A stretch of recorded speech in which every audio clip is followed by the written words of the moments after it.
ಉದ್ಯೋಗ ಖಾತ್ರಿ ಯೋಜನೆಯನ್ನು, ಮಹಾತ್ಮ ಗಾಂಧಿ ಉದ್ಯೋಗ ಖಾತ್ರಿ ಯೋಜನೆಯನ್ನು ರಿಪೀಲ್ ಮಾಡಿ,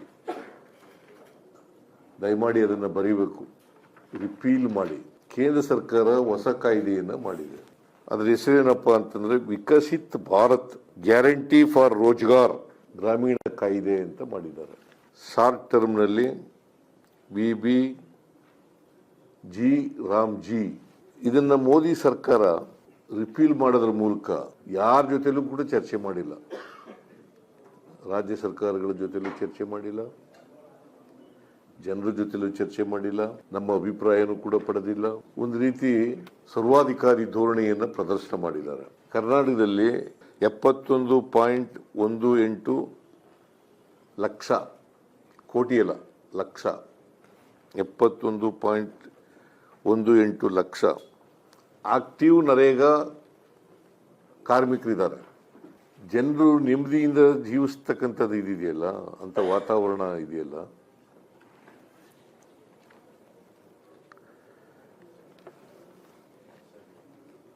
ಅಂತ ಕಾನೂನು ಮಾಡಿರ್ತಕ್ಕಂಥದ್ದನ್ನ ನಾಶ ಮಾಡ್ತಕ್ಕಂಥದ್ದೇ BJP ಅವ್ರ ಕೆಲಸ. ಇದಕ್ಕೆ ಮಾರ್ಗದರ್ಶಕರು ಯಾರು ಗೊತ್ತಾ?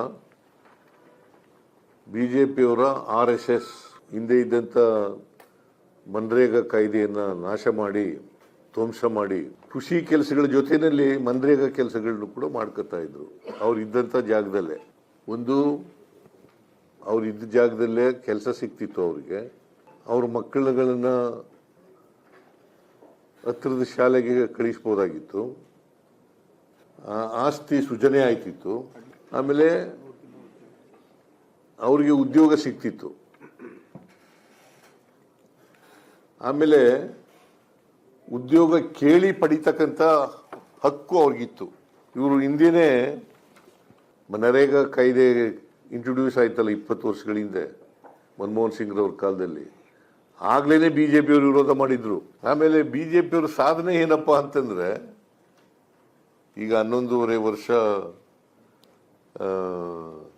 ಅಧಿಕಾರದಲ್ಲಿ ಇದ್ದಾರಲ್ಲ, ಅವ್ರ ಸಾಧನೆ ಏನಪ್ಪಾ ಅಂತಂದ್ರೆ ಯೋಜನೆಗಳನ್ನ ಹೆಸರು ಬದಲಾಯಿಸೋದು.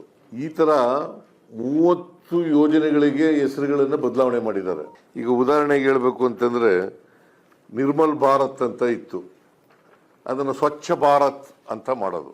ಈ ರೀತಿ ದೇಶದ ಪ್ರಗತಿ ಮಾಡಲಿಕ್ಕೆ ಮಾಡಿದಂತ ಅನೇಕ ಯೋಜನೆಗಳನ್ನು ಬುಡಮೇಲು ಮಾಡಿದ್ದಾರೆ. ನಮ್ಮ ವಿಜಯವಾಹಿನಿ ನ್ಯೂಸ್ ಚಾನೆಲ್ನಲ್ಲಿ ಪ್ರಮೋಷನ್, ಜಾಹೀರಾತು, ಅಡ್ವರ್ಟೈಸ್ಮೆಂಟ್ ನೀಡಲು ಸಂಪರ್ಕಿಸಿ 9535808456.